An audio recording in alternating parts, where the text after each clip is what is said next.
It's nice having you around. Now there's something I want to share with you. And when I'm done this afternoon, I want you to both understand and enjoy what I want to share with you. And what I want to share with you is the concept of place value.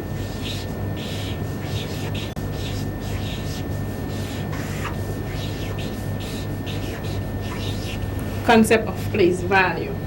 But before we get down to actually understanding and you learning what place value actually is, let me take you back a couple of centuries ago to the time when man had no numbers.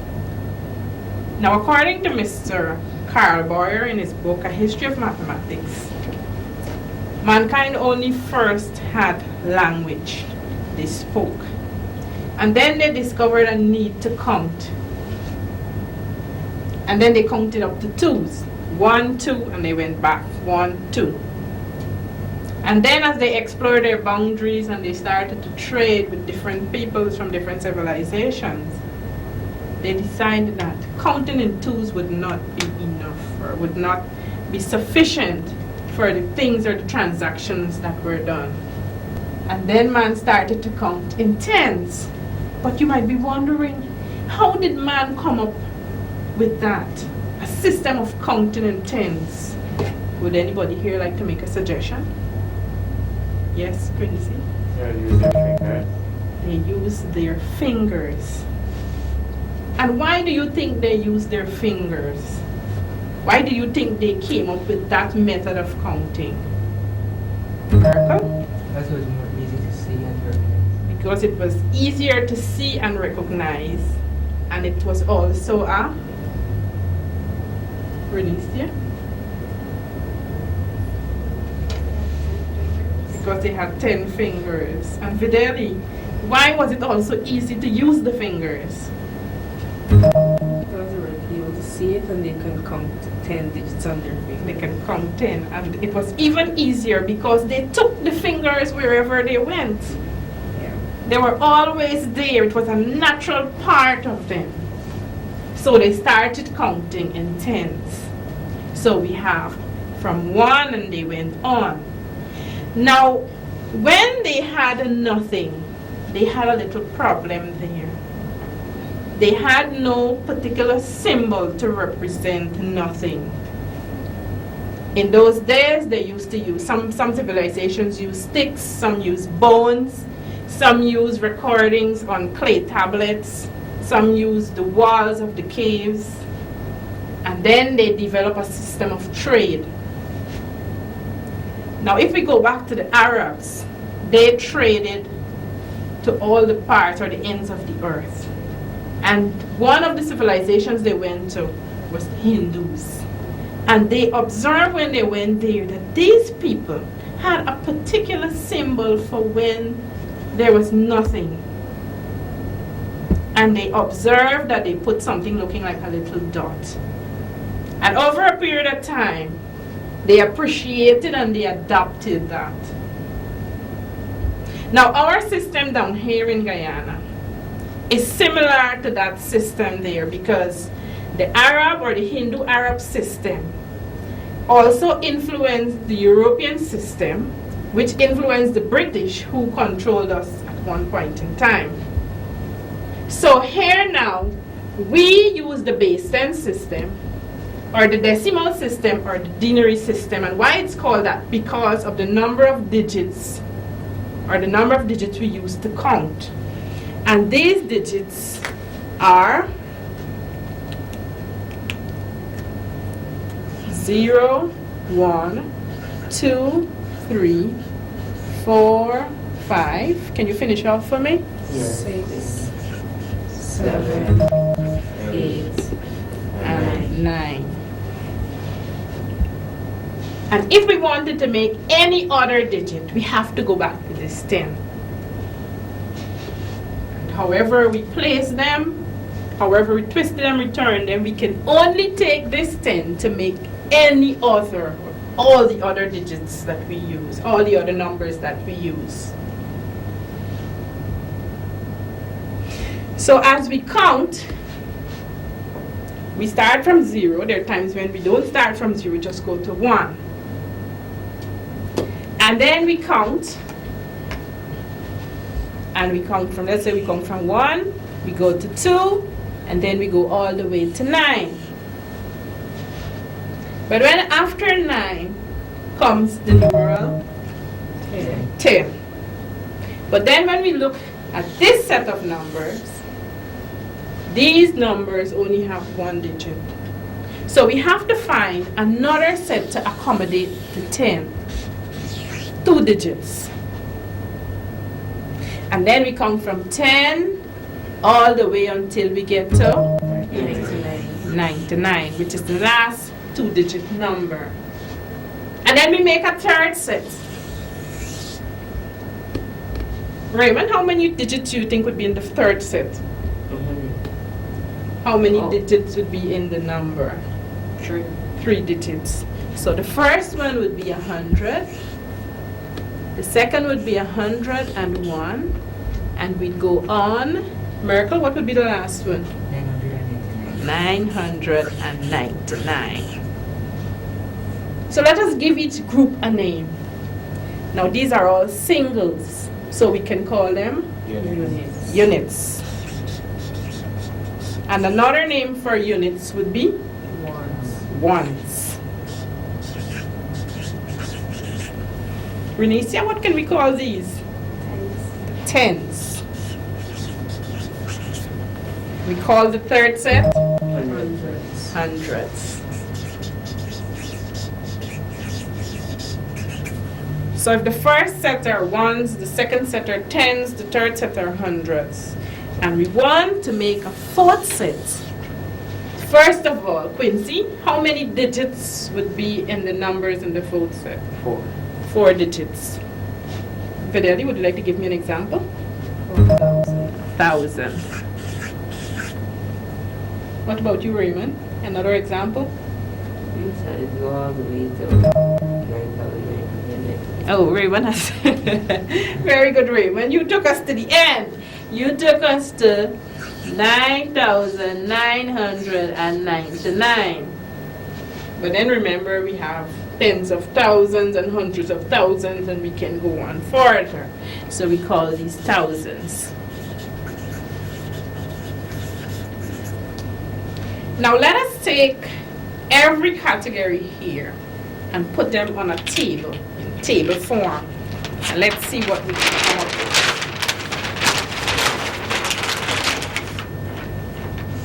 So let's draw up here.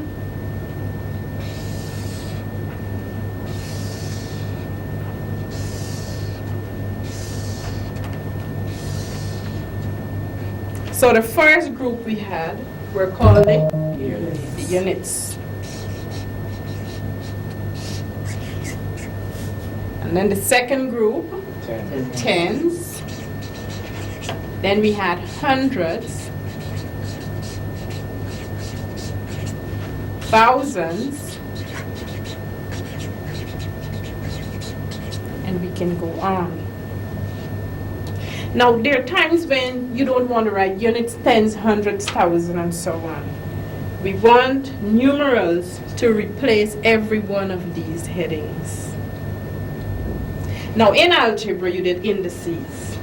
And if I want to show the numeral 10, I don't want the word, I want the numeral. How can I write it as in index form? 10 to the first power. 10 to the first power. Renicia, what would be 100? 10 to the 7. 10 to the second power, or 10 squared. Raymond, 10 to the third power would represent 1,000. Very good. And who would like to tell me what I need to use to represent the units column?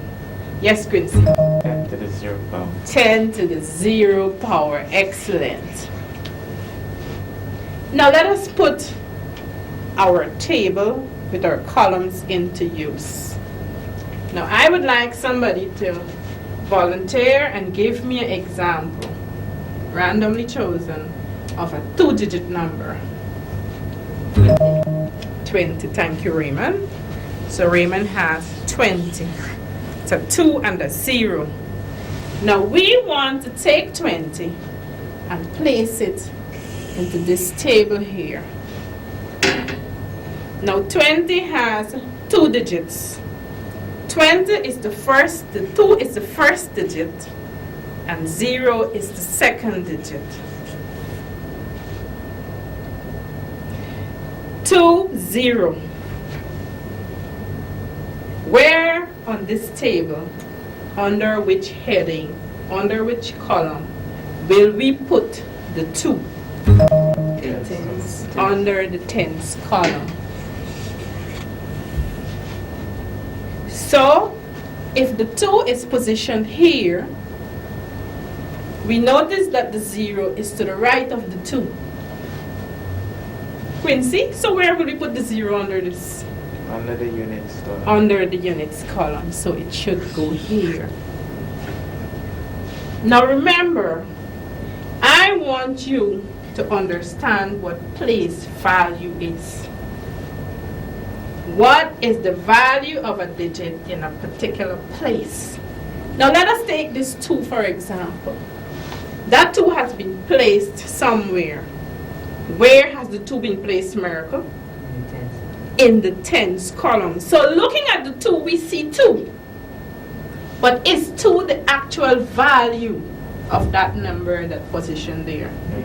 No. The actual value of this position here is tens. And then we have a 2 in the tens position. So we multiply the 10 by 2, and that would give us 20. So the actual value, or the place value here, the value of this 2 in that position is 20, or 2 tens. And what does the 0 represent? Units. Are there any units available in that number? No. No. So did you think that the Hindus made a good choice when they found that symbol? Yes. Yes, they made a very good choice. Now let us take a second number. We have 5,624. We want to take the number again and put it onto this table under the different columns. Raymond, where should I put the 5? In the thousands place. America, the 6? In the hundreds. And then I'll put the 4 in the tens. No, miss. No, that's incorrect. The 4 has to go under the units, and the 2 has to go under the tens. So if somebody is going through your exercise book and they see this and they say, what's the value of the 5? 5, you're going to shout to them, are you? No. No. Quincy, what will you tell them? 5,000. Value of the 5 is 5,000. And how did you come up with 5,000? Multiply 5 by 1,000. You multiply 5 by 1,000. But Vidali, why did he multiply the 5 by 1,000? To find the place value of it. To find the place value. But why did he specifically choose to multiply by 1,000? Because the number of digits is more. Multiplying is more. Miracle, would you like to help her? Yes, because there's 100,000. Because the boss for the 5, or the ruler for the 5, is the thousands. The 1,000 is in charge of the 5. So we take the 5 and we multiply it by the 1,000, and we end up with the value of this 5 at 5,000. So if we want to analyze how did they come up with 5,624, we take each digit, 5, the 6, the 2, and the 4. We take their bosses or their leaders or the columns they fall under, multiply and add. Now let us examine that. See if we end up with the same thing.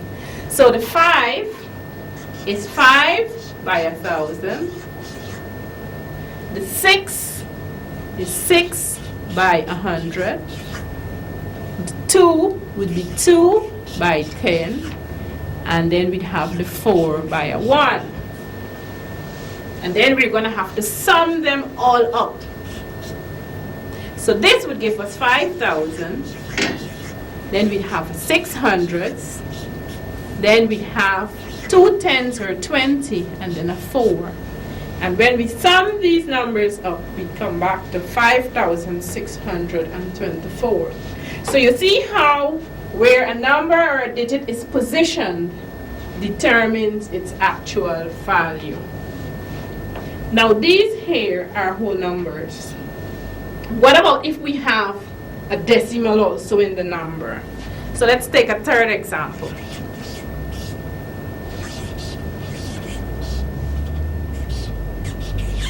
We have 921.75.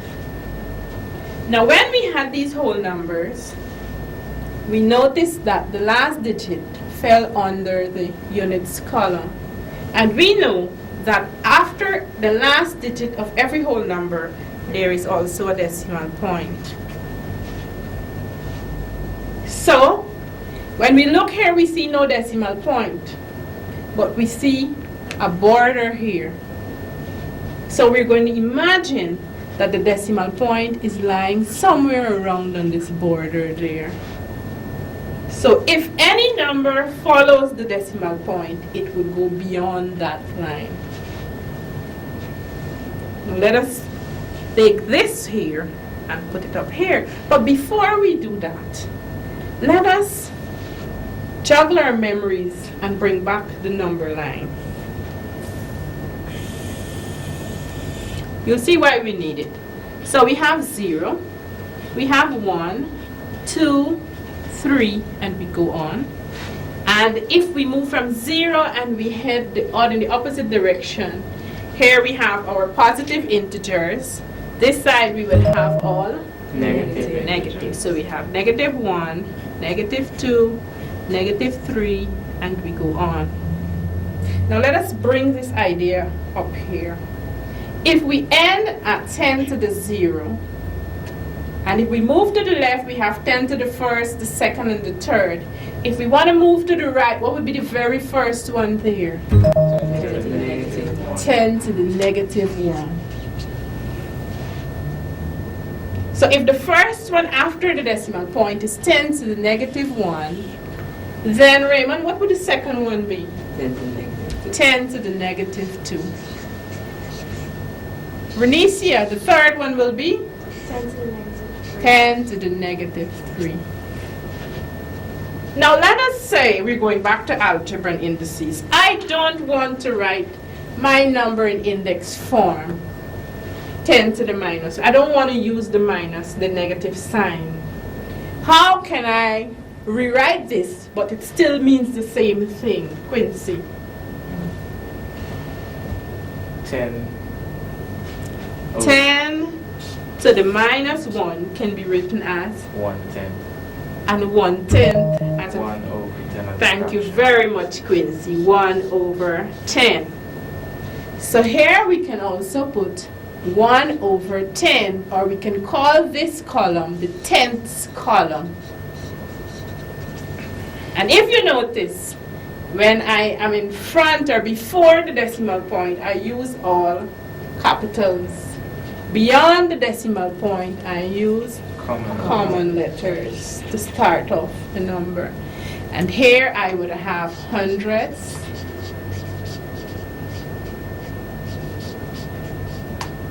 and then we have thousands, and so on. So let's take our third number. Let us quickly fill in the ones that precede the decimal point. Where will the 9 fall? In the first, the second, the third, or the fourth? Miracle? Third. In the third. The 2, Renesia? In the second, followed by the 1. So we have our imaginary point here. Then Vidali, where would the 7 be? Under which column? Tens. In the tenths. And the 5 would be in the Hundreds. Yeah, hundreds. So if somebody comes again and asks you, tell me, what is the actual value of the 5? 500. And you tell me 5, actual value is 5. And they would say, really? No, the actual value is not 5. 500. So what do we go back to again, Raymond? We look at where the numeral is Please. placed, or where it's positioned. And it's positioned under the hundreds column. So if we want the actual value, or the value of the 5 in that place, we would have 5 multiplied by 1 over 100, and that would give us 0.05, which is 5 hundredths. Okay?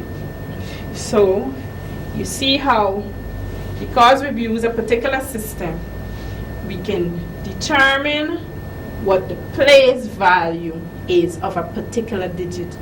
And that is determined by placement, where it is placed. Now let us look at this.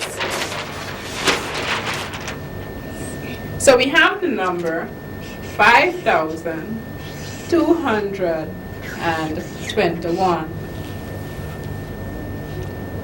Now let us say, Vidal, you go home and your sister is turning through your book, and she's at the grade 7 level.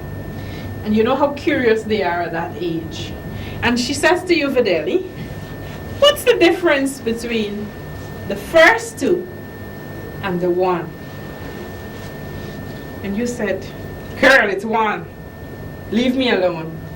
But then, you know, your conscience begins to bother you. You said, but that's not what I was taught. And then you don't want to send her away with the wrong concept. So you said to her, okay, sit down. This is it. The 2 is positioned under the hundreds column. So the actual value of this 2 here is 2 hundredths. And because the 1 is positioned under the 1's column, it has a value of 1. And when they say find the difference, it means to subtract. So, Vidali, what response would you give to your sister as the difference between the 1 and the 2? The difference would be 199. 199. So when we ask questions like that, we have to remember we do not take the value that we see and answer the question. We go a little deeper. Where is the digit found? Who is in charge of the digit in terms of tens and hundreds and thousands? And then we give a reply. Because when we look, whatever we see is just the face. And remember, when we peel away the face, there is more meaning. So the actual value of the 2 in this position, or the place value, is 2 hundredths. And the 1 would be just a single unit. So when we look at the overall picture here of distance, the difference between the 2 and the 1, it would be 199. Now we have to be careful, and we have to make sure that we understand the concept of place value. Because when we leave the classrooms and we go out there, it can help us. It can be of benefit to us out there. Imagine you're a businessman, Quincy, and somebody sells something to you and you decide to pay in the form of a check. And let us say you need to pay that person $750. So you write up your check and you have $750. The check is signed and all the necessary characters are there on the check for it to be authentic. But let us say you fail to insert your little decimal point there to let the bank know that it's only $750. And after you leave, that person changes and writes over. And let us say just add three little zeros. That can send your business bankrupt. Can it not? Yes. Yes.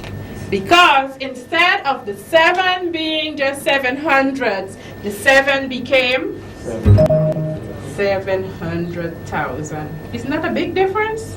Yes. Yes, that's a very big difference.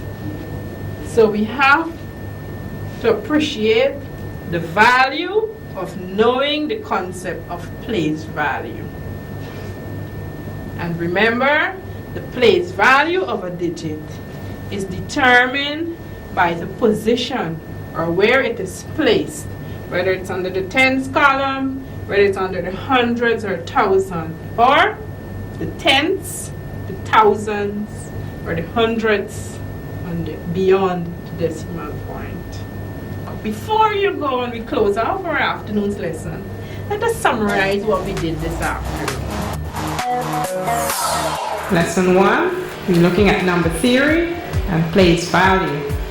In this lesson, we will determine the value and place value of a digit in a numeral. Here are some key points. In mathematics, a digit is one of the numerals that collectively form a system of numbers. 0, 1, 2, 3, 4, 5, 6, 7, 8, 9. In our base 10 system, a digit is any of the first 10 whole numbers, especially when forming parts of a number. The digits are 0, 1, 2, 3, 4, 5, 6, 7, 8, 9. Again, 0, 1, 2, 3, 4, 5, 6, 7, 8, 9. Look at the number line below.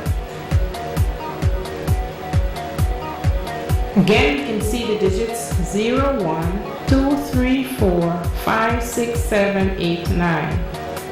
We also know that our natural numbers begin from 1 and 0 is our first whole number. Here we have a 2-digit number 13. 1 is the first digit, 3 is the second digit. Each digit in a number has its own place value.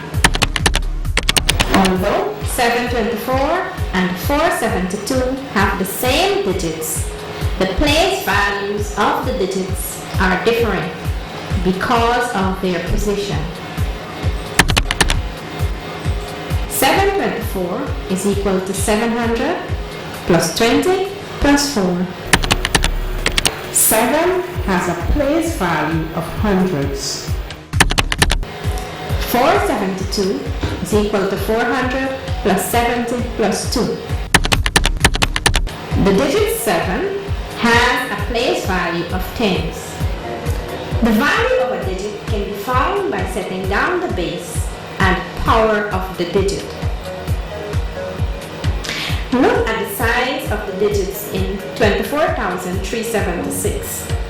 The value of the digit 4 is 4 multiplied by 10 to the third power, and that is equal to 4 by 1,000, and that is equal to 4,000. Example 1.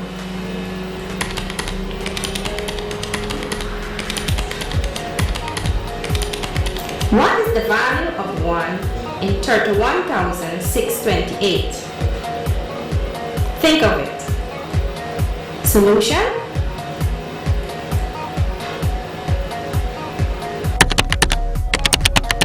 The value of the digit 1 is 1 multiplied by 10 to the third power, and that is equal to 1 by 1,000, which is equal to 1,000. Let us look at the number 55, 0.55. The digits to the left of the decimal point are whole numbers. The digits to the right of the decimal point are decimal fractions. Each 5 in the number 55.55 has its own place value. Study the diagram that follows.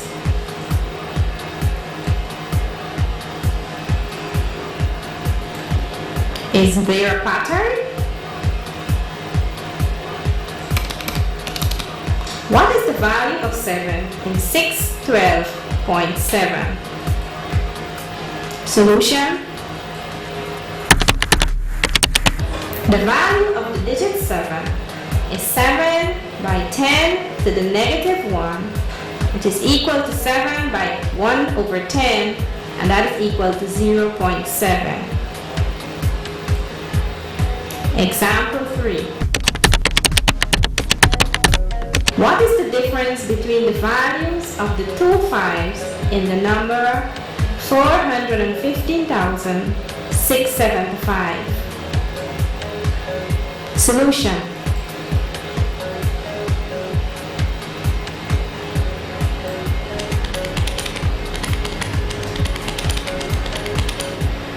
The value of the 5 colored blue is 5 by 10 to the third power equals 5 by 1,000, and that equals 5,000. The value of the 5 colored green is 5 by 10 to the 0 power, and that is equal to 5 by 1, which is equal to 5. Now the difference between the values of the two 5s, the first 5 being 5,000 and the second 5 being 5, is 4,995. Example 4, and this example was taken from the National Grade 9 examination in 2006. And the question, the value of the 4 in 487.83 is it A, 40,000, or B, 4,000, or C, 400, or D, 4? What do you think?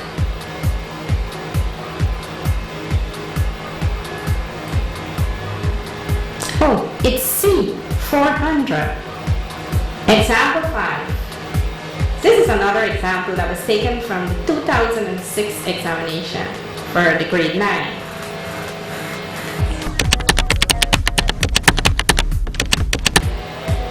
The difference between the values of the digits 3 and 6 in the number 1356 is A, 306, B, 294, C, 63, D, 36.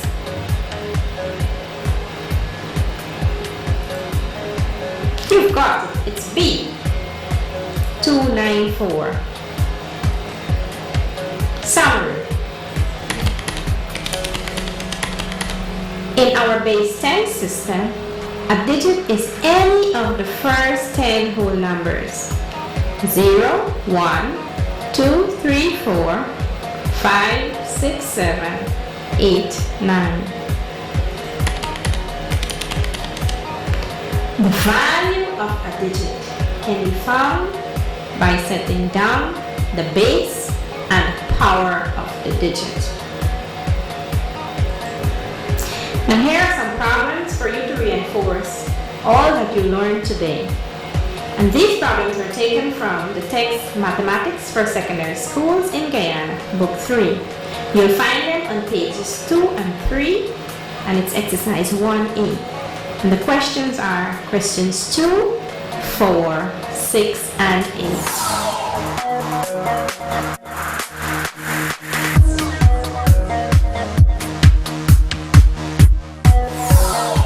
And did you enjoy that? Yes. And do you appreciate the concept of place value? Yes. Good. Remember, understanding place value will help you in your existence outside there, beyond the life beyond the classroom. Place value, knowing it has value.